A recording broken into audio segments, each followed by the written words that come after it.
हम आह भी करते हैं तो हो जाते हैं बदनाम, हम आह भी करते हैं तो हो जाते हैं बदनाम, वो कत्ल भी करते हैं तो चर्चा नहीं होता।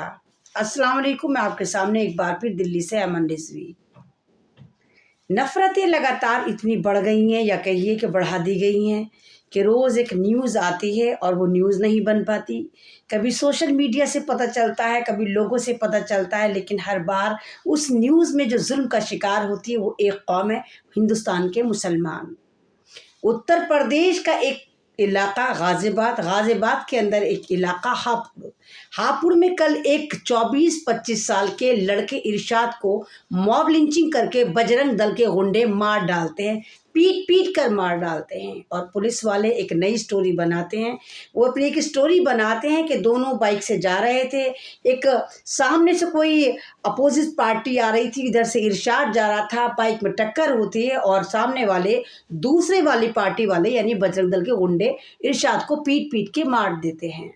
जबकि इरशाद की फैमिली अलग ही पूरी स्टोरी बता रही है, रो रहे हैं, बिलख रहे हैं और बता रहे हैं कि इरशाद जो है वो राज मिस्त्री का काम करता था और बजरंग दल के कुछ गुंडे जिन्होंने अपना मकान बनवाया था, तो इरशाद ने उनका मकान बनाया था और मकान बनाने के जब वो बात 3 मंजिला 4 मंजिला 2 मंजिला जो भी रहा, उसकी पेमेंट वो बजरंग दल के गुंडे नहीं दे रहे थे। उनको पता है सत्ता उनकी, सरकार उनकी, पुलिस इनकी, भाई फौजीदार और थाने में अपनी सरकार, तो मुसलमान हो चाहे दलित, तो फिर तो मार कूटना बराबर है।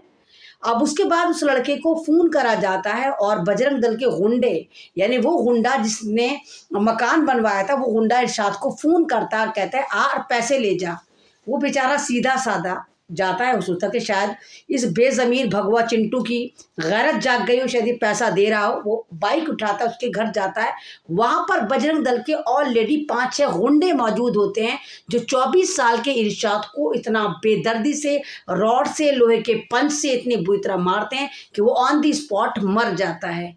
क्या आपको कहीं न्यूज़ नज़र आई किसी चैनल पर, किसी प्लेटफॉर्म पर, कहीं गाज़ियाबाद उत्तर प्रदेश की हमारी जो सरकार ये दावा कर रही है कि बिल्कुल सिक्योरिटी है, बहनें गहने लाद कर जा सकती हैं, हर कम्युनिटी वहाँ पर सिक्योर है। क्या आपको पता चली वो न्यूज़ कि 24 साल के इरशाद को इसलिए मार दिया जाता है क्योंकि बजरंग दल के गुंडे हों या आरएसएस के गुंडे हों, इन्होंने तो एक ट्रेंड निकाल लिया सन 2014 के बाद कि मुसलमान हो या दलित, हमने मॉब लिंचिंग करके उसको मार देना और हमारा कोई कुछ नहीं बिगाड़ेगा।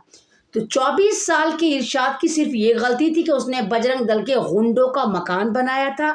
24 साल के इरशाद की सिर्फ ये गलती थी कि वो अपना मेहनताना उनसे मांग रहा था। 24 साल के इरशाद की सबसे बड़ी ब्लंडर मिस्टेक ये थी कि वो भारत का मुसलमान था। 24 साल के इरशाद की उससे भी बड़ी गलती ये थी कि वो उत्तर प्रदेश की स्टेट में रहता था, जहाँ पर गुंडा राज चलता है, जहाँ पर जिसकी लाठी उसकी भैंस चलती है। आपको मालूम है कि बजरंग दल के गुंडे किस कदर उत्पाद मचाते हैं। आपको लोनी में वो मंदबुद्धि लड़का याद होगा जिसने, आपको पता होगा कि पूजा की थाली से केला खा लिया था और बजरंग दल और आरएसएस गुंडों ने उस मंदबुद्धि को पीट पीट कर मार डाला था।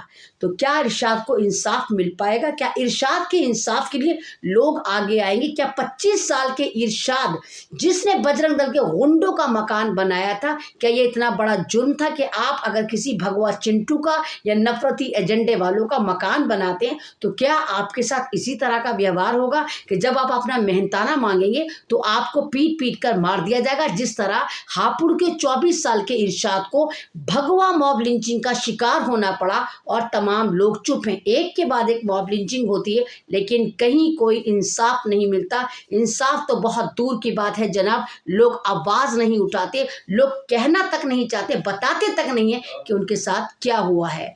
शुक्रिया, वीडियो अच्छी लगती तो शेयर करें और इरशाद की फैमिली को इंसाफ दिलवाएं और उन तमाम जाफरानी चिंटुओं को, उन भगवा आतंकवादियों को, बजरंग दल वालों को बैन करने की डिमांड करें और आरएसएस को बैन करने की डिमांड करें, क्योंकि इन्होंने बहुत ज़्यादा भगवा आतंकवाद मचा रखा है।